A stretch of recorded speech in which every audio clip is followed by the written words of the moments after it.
বাবাকে না জানিয়ে একটা ডিভোর্সি মেয়ের বিয়ে করেছে। এতে কোনো সমস্যা ছিল না। ভাইয়া হয়তো ভাবি সৌন্দর্য দেখে বিয়ে করেছিল, কিন্তু ভাবির আচার ব্যবহার আমাদের সুখের সংসারে অশান্তি নেমে এসেছে। আমার বয়স খুব কম হলেও আমি ভাবি সকল কর্মকাণ্ড বুঝতে পারি, কিন্তু ভাবি এরকম বাবা মায়ের উপর অত্যাচার আমার কিছুতেই সহ্য হতো না। আর ভাইয়া তো চাকরির কাজে শহরে থাকত। একদিন ভাবিকে হোটেলে নিয়ে গেলাম, আর হোটেলে নিয়ে যা করেছিলাম তা শুনলে তোমাদের মাথা গরম হয়ে যাবে। তাহলে মূল ঘটনাটি বলি। এইমাত্র আমি ৫ টাকা ৩টা নোট ড্রেসিং টেবিলের উপর রেখে কিচেনে গেলাম। এখন দেখি টাকাটা নেই। সোহান, টাকাটা কি তুমি নিয়েছ? ভাবেই কথা শুনে আমার মাথা জ্বলে উঠল। শেষ পর্যন্ত চোর বানিয়ে দিল আমাকে চিফ। অবশ্য বেকারদেরকে মানুষের অনেক কথা শুনেই বেমালুম হজম করতে হয়। কথায় কথায় মাথা জ্বলে উঠলে চলে না। অনেক কষ্টে নিজেকে সামলে নিয়ে বললাম, না ভাবি, আমি নিইনি, হয়তো অন্য কোথাও রেখেছ, ভালো করে খুঁজে দেখো। ভাবি বলল, সব জায়গায় খুঁজেছি, কোথাও নেই। তুমি একটু মনে করে দেখো। এমনও তো হতে পারে তুমি মনের ভুলে নিয়ে মানিব্যাগে ঢুকিয়ে ফেলেছে। এখন মনে করতে পারছি না। এবার সত্যি সত্যিই মাথায় আগুন জ্বলে গেল। আমি খুব হালকা স্বরে বললাম, ভাবি, তুমি যেভাবে আমাকে অপমান করছো এর মধ্যে যে চূড়ান্ত রকমের একটা ছোটকি আছে, তুমি কি তা বুঝতে পারছো? এই কথাই ভাবি শ্রাব্য অশ্রাব্য ভাষায় যা বলা শুরু করল। তাতে থাকে আর একটা ভদ্রবাড়ির ছেলে বউ কিংবা কোনো ভালো ঘরের মেয়ে বলা যায় না। এক পর্যায়ে সে বলেই ফেল, ঢাকা একটা ছেলে বছরের পর বছর ভাইয়ের ঘরে বসে বসে হাতির মতো গিয়েছে। 4 পয়সা ইনকামের মুরদ নেই সে কিনা আমাকে বলেছ লোক।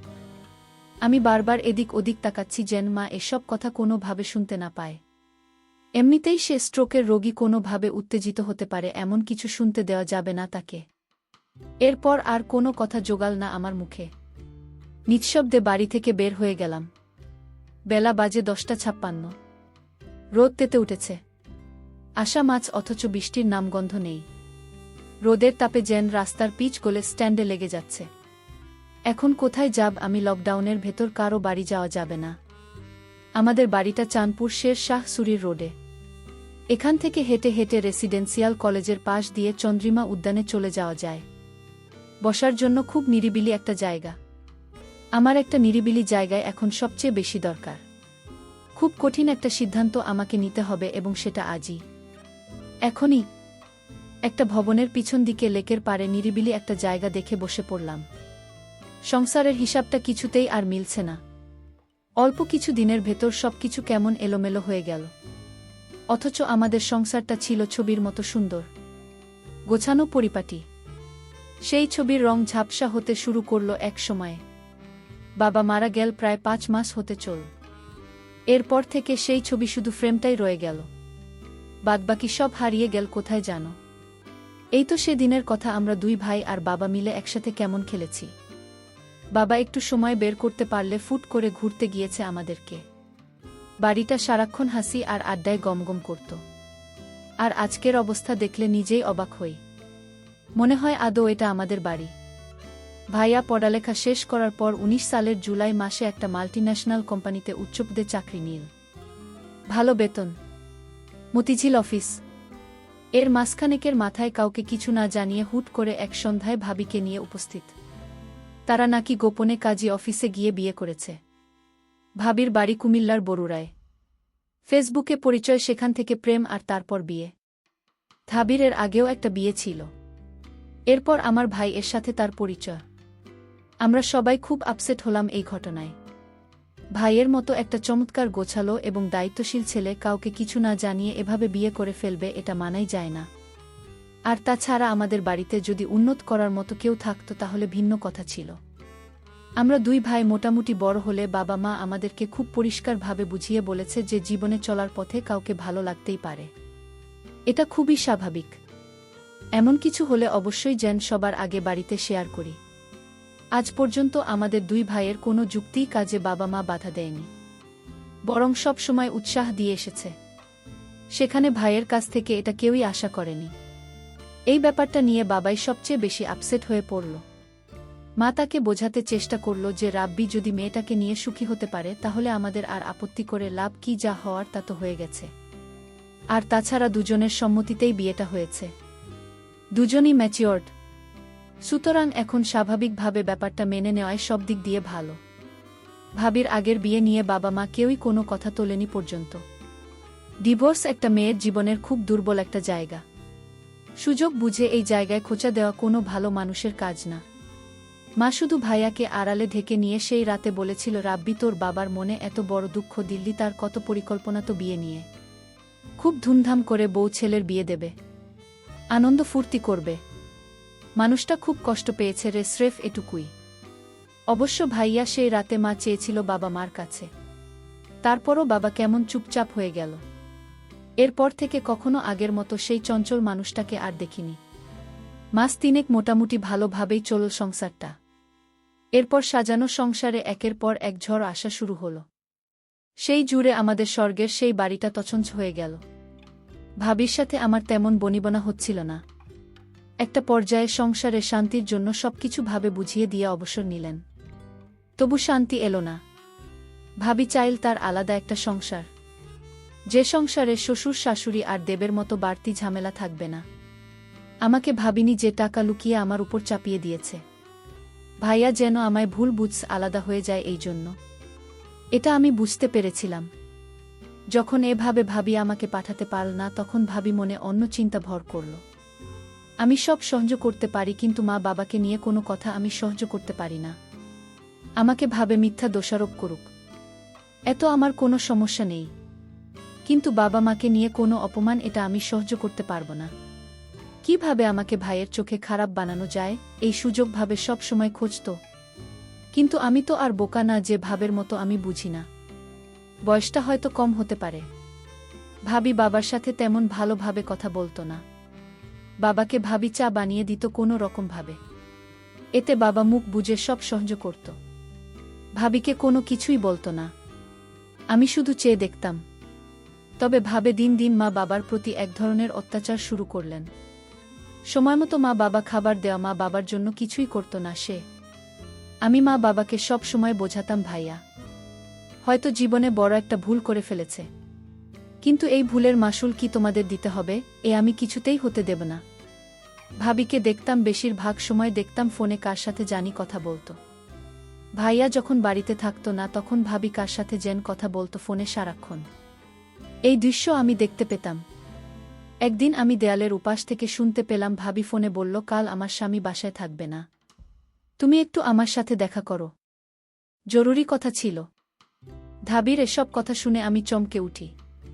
তার মানে ভাইয়াকে এভাবে ভাবি ফাঁকি দিয়ে চলেছে, আর ভাইয়া কিছুই বুঝছে না।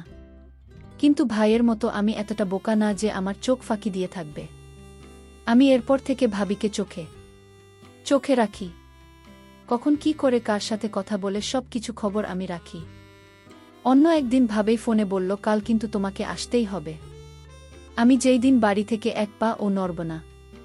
আমি আজ দেখ ভাবের ঘরে কে আসে। আমি অপেক্ষায় রইলাম লোকটিকে দেখার জন্য। রাত যখন 10টা বাজে, তখন দেখতে পেলাম ভাবে রুমে একটি ছেলেকে ঢুকতে।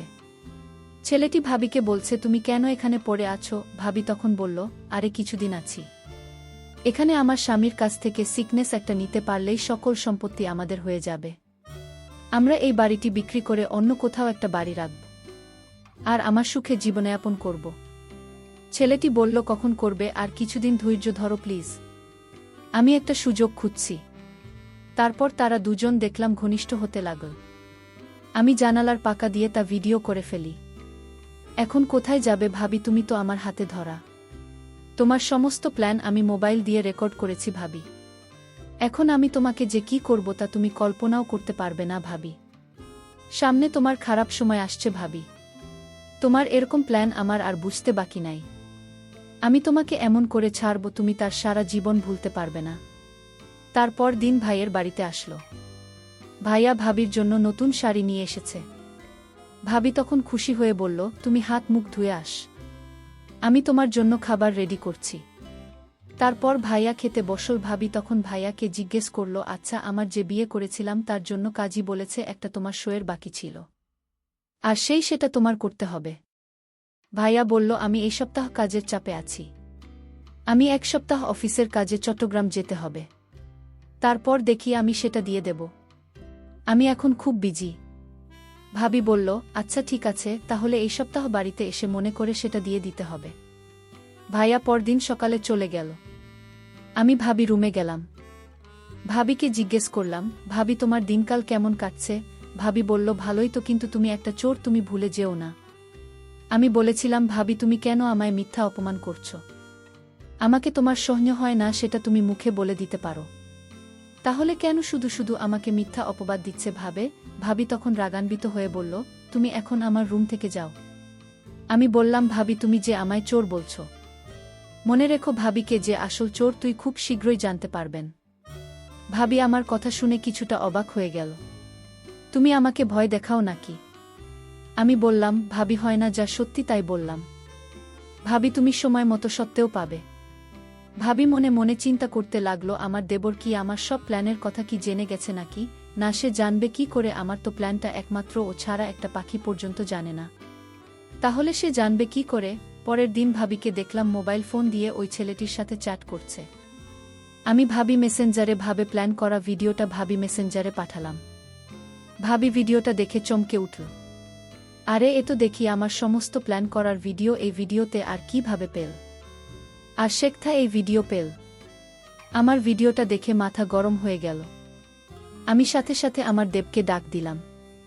দেখলাম দেবতার ঘরে শুয়ে মোবাইলে চ্যাট করছে। আমি বলল, সুহানি, সোহান। আমার দেবীর নাম সোহান।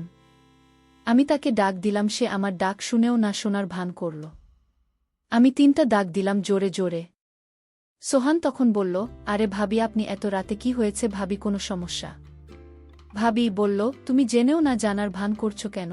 আমি বললাম, ভাবি তুমি কি পাগল হয়ে গেছে? আমি কি জানি? আমি কিছু জানি না। আর তুমি কিসের কথা বলছো? ভাবি তখন বলল, তুমি এই ভিডিও কোথায় পেলে? আরে আমি এই ভিডিও, তুমি যার সাথে সম্পদ চুরি করে যার সাথে পালিয়ে যাবার প্ল্যান করছিলেন, শেষে আমাকে এই ভিডিও দিয়েছে ভাবি। ভাবি আমার কথাটা বিশ্বাস করতে পারল না মনে হয়। ভাবি বলল, কে হতে পারে না? আমি বললাম, ভাবি তোমার প্ল্যান করা সমস্ত ভিডিও আমার কাছে আছে। আমি এই ভিডিও ভাইয়াকে দেখাব, তারপর থানায় গিয়ে মামলা করব। তোমাকে সারা জীবন জেলে থাকতে হবে। ভাবি ভাবে সুন্দর মুখখানা শুকিয়ে গেল আমার কথা শুনে। ভাবি দেখলাম অনেক ভয় পেল। তারপর আমি ভাবি বলল, সোহান আমি ভুল করেছি, প্লিজ তুমি এই ভিডিওটা ডিলিট করে দাও। আমি বলেছিলাম, না ভাবি, তুমি যে প্ল্যান করেছিলাম সেটা যদি আমি সময়মতো না জানতাম তাহলে আমাদের তুমি রাস্তার ফকির বানিয়ে ছাড়তে। ভাইয়াকে বোকা ভেবেছ তুমি, কিন্তু আমি বোকা না। ভাবি তখন বলল, আচ্ছা শোন, তুমি কি চাও আমি তোমার সব কথা শুনব, তাও তুমি তোমার ভাইয়াকে এই ভিডিও দেখায় না? আমি বললাম, ঠিক আছে আমি ভিডিও দেখাব না, তবে আমি যা বলি তাই তোমার শুনতে হবে। ভাবি বলল, ঠিক আছে আমি তোমার সব কথা শুনব। আমি তোমার মা বাবার সাথে ভালো আচরণ করব। আমি বলেছিলাম, ভাবি তাহলে কাল আমার সাথে একটি জায়গায় যেতে হবে। ভাবি বলল, ঠিক আছে। আমি ভাবিকে পরদিন সকালে ভাবিকে নিয়ে পটুয়াখালী ঘুরতে গেলাম। ভাবিকে বললাম, ভাইয়া ফোন করলে কি বলবে? ভাবি বলল, আমি বলব আমার বাবা অসুস্থ, তাই আমি বাবাকে দেখতে এলাম। আমি 2-4 দিন বাবার সাথে থাকতে হবে। ভাবিকে বললাম, ভাবি তুমি তো দারুণ বুদ্ধিমতী। হঠাৎ আকাশের অবস্থা খুব খারাপ হলো। প্রচণ্ড ঝড় বৃষ্টি হতে শুরু করল। আমি ভাবিকে নিয়ে একটা হোটেলে গেলাম, কারণ এখানে যারা ঘুরতে আসে তারা হোটেলে থাকে। আমিও একটা হোটেল নিলাম।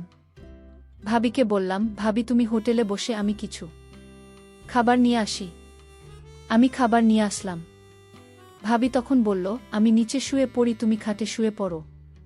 আমি বললাম, না কোনো সমস্যা নাই, তুমিও কাটিয়ে শু। ভাবি আমার সাথে কোনো কথা না বলে কাঠ এসে শুয়ে পড়ল। আমি সারা রাত ঘুমাইনি। আমার মনে একটাই চিন্তা, আমার মা বাবাকে এবং আমার সহজ সরল ভাইকে এভাবে ঠকালো, তার প্রতিশোধ আমাকে নিতেই হবে।